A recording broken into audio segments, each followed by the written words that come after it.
Okay. Alright, I guess I gotta wait for some people to show up.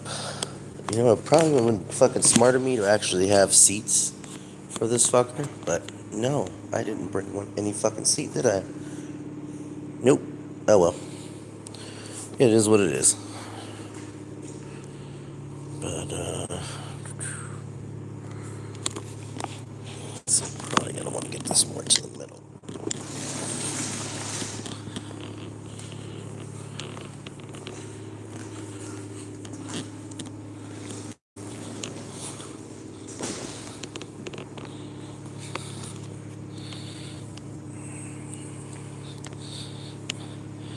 Charles, how many times do I gotta tell you, man? No, I will not have sex with you. Alright? You can talk about my dick all you want, and I know you want that fat head, but no, I don't swing that way, my friend. So, alright, well, I got 3 people in here. Anyways, how's it going, guys? Joys of Sorrow. Welcome to the Joys of Sorrow channel. Thought I'd go over my old friend here real quick. But he's in love with you. How's it going, Gerald? I don't want your lips.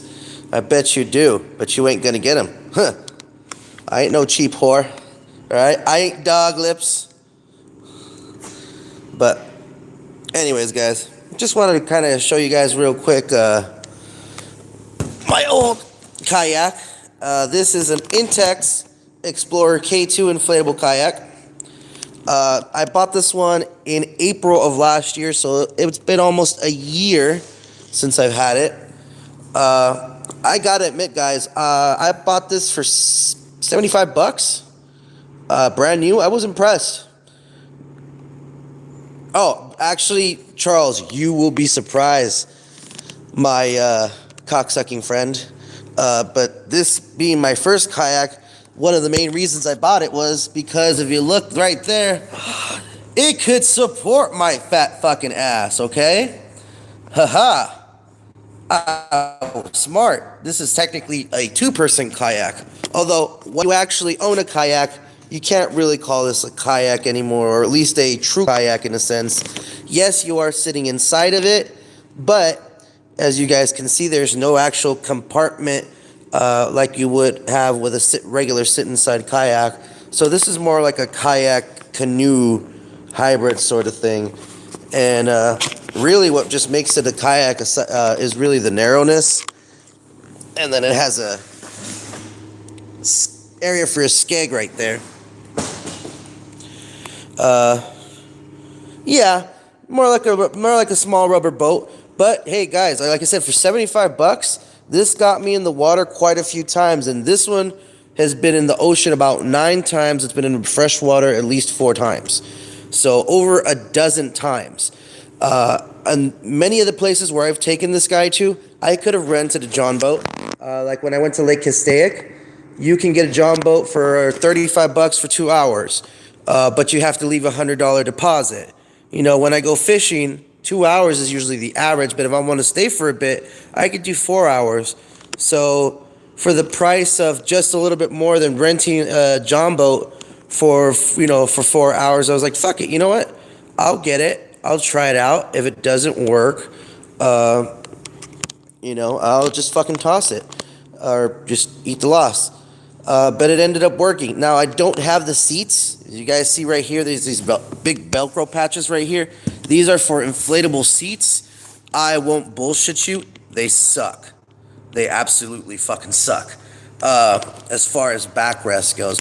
But I bought this to convert it into a fishing kayak, and what I ended up doing was in the back compartment here, I had a wire basket that actually fit decent enough, and I was able to just lean my back on it, and surprisingly it held up pretty well. Now, one of the reasons I want to kind of show you guys, 400 pounds is the weight limit, so this is meant for 2 people, but for $75, I mean, again, this is a great fat fuck first time kayak, because I'll show you guys another cool feature that this thing has. These are multi-chambered. So what do I mean by that? Well, here, let me flip this over. Okay, if you guys see the floor is one inflated chamber,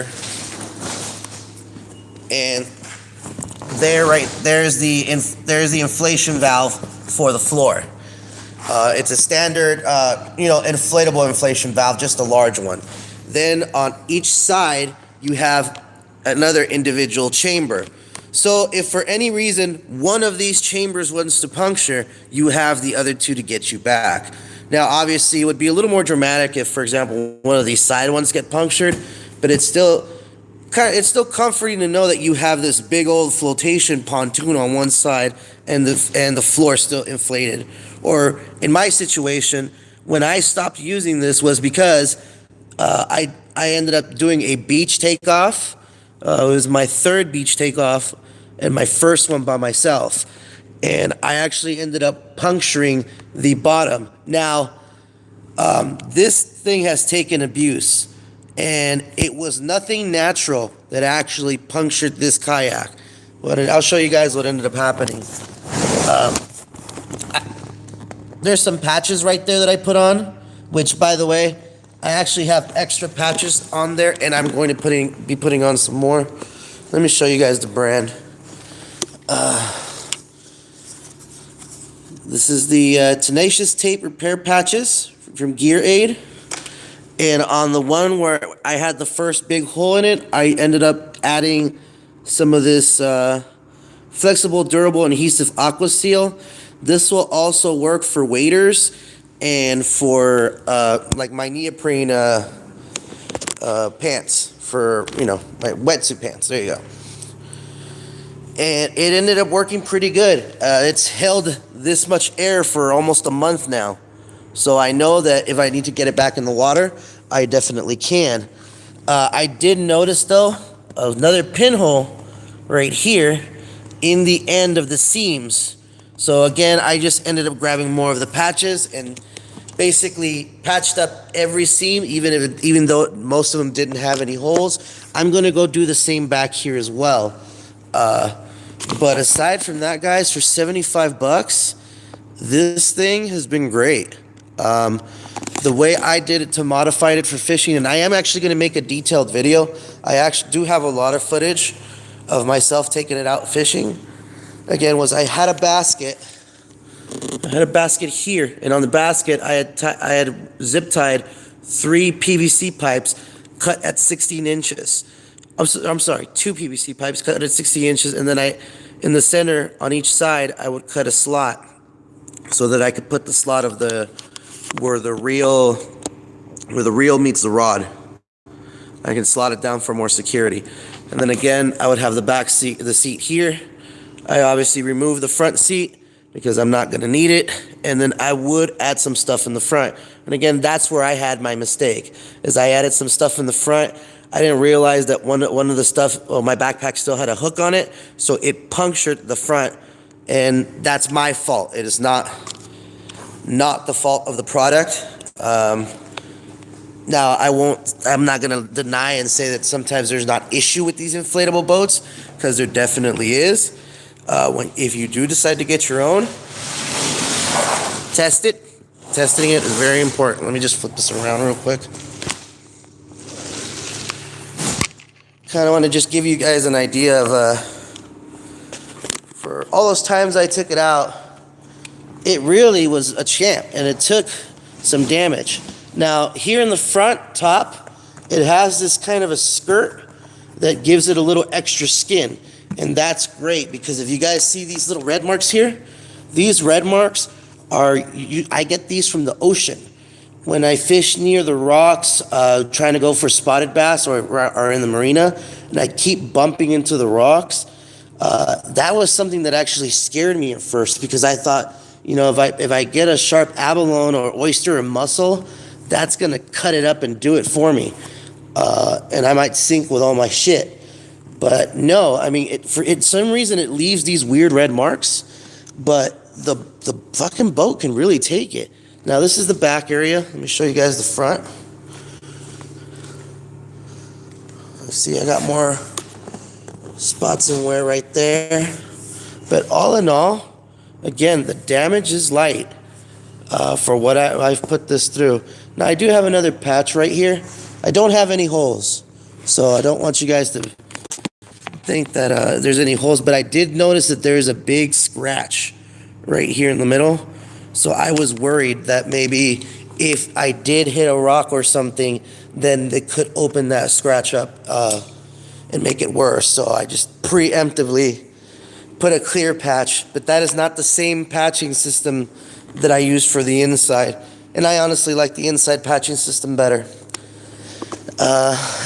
So yeah. Cheap kayaking alternative if you guys want to, go do some kayaking. You don't necessarily have to go fishing, but if you do, you want to do it on a budget, you can. Now, the company Intex makes different models of these kayaks. So you could find, there is a one-seater version. I think the weight limit on that one's about 200 pounds, maybe 220. And there's also and those are green. They are the Intex Challenger kayaks. The K1, the Challenger K1, and then I think there's a Challenger K2. And again, the two-person one has the same weight limit, 400 pounds. It is about a foot longer, I believe, than this one. So this one's slightly longer than my solid kayak. This is 10 and a half feet. Let's see. Yeah. So if you take a good look at it, it's about 10 and a half feet. So, oh no, about maybe 10 feet, 10 inches. But either way, pretty close though. I will tell you this though, if you guys ever want to try ocean kayaking, this feels more safer than this. 2 reasons. One, because you are sitting inside of it and you have high walls, technically, I mean, look. Tablet's inside. Your wall is about at least 8-10 inches high. So you can really brace your thighs, your legs on it. You can put your feet in the crevices to really propel yourself. And another note too is, a lot of times I've noticed that the biggest kayak accident happens taking off, especially in the ocean. One thing that I remember is I was at the beach with family, and my mom and I were watching my son play in the water, and then there was these 2 elderly women that had rented a kayak in Malibu, and they made the mistake of putting the kayak in front of them as they were trying to walk it out into the water. Well, there's a reason you don't do that, and the reason is if the wave comes crashing and hits the kayak, that kayak's going to come flying back at you with the weight of the kayak plus all the momentum and the force of the fucking wave pushing it. And that can knock somebody out pretty bad.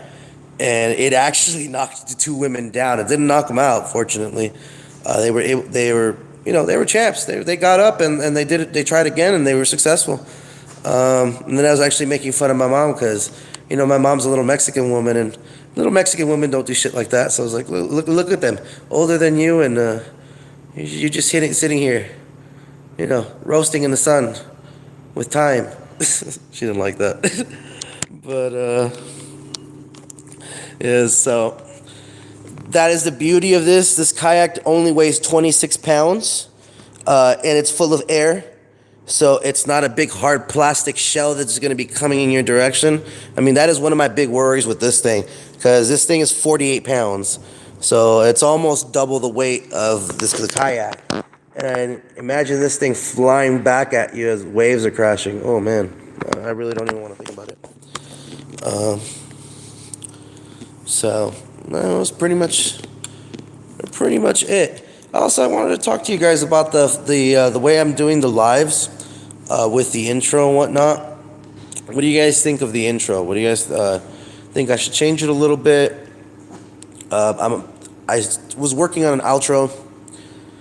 I haven't really kind of fully decided on using it because cost does bring up a valid point. I did look it up. outros can be a little detrimental to your videos. But you know, like I told him, I'm used to outros because outros on my actual edited content is where I put my social media and everything. So if people want to talk to me and whatnot, to get a hold of me. But I mean, he's got a point. I did look it up, and it is a little detrimental to your videos. So, again, I am going to start doing a little bit more new stuff. As a matter of fact, after I cut the stream right here real quick, I do want to get to a story that I mentioned on Gaz's channel. So actually, I'm going to go ahead and get to work on that. So guys, thank you for watching. If you guys liked the video, hit the like button, subscribe, and you guys have yourself a great day.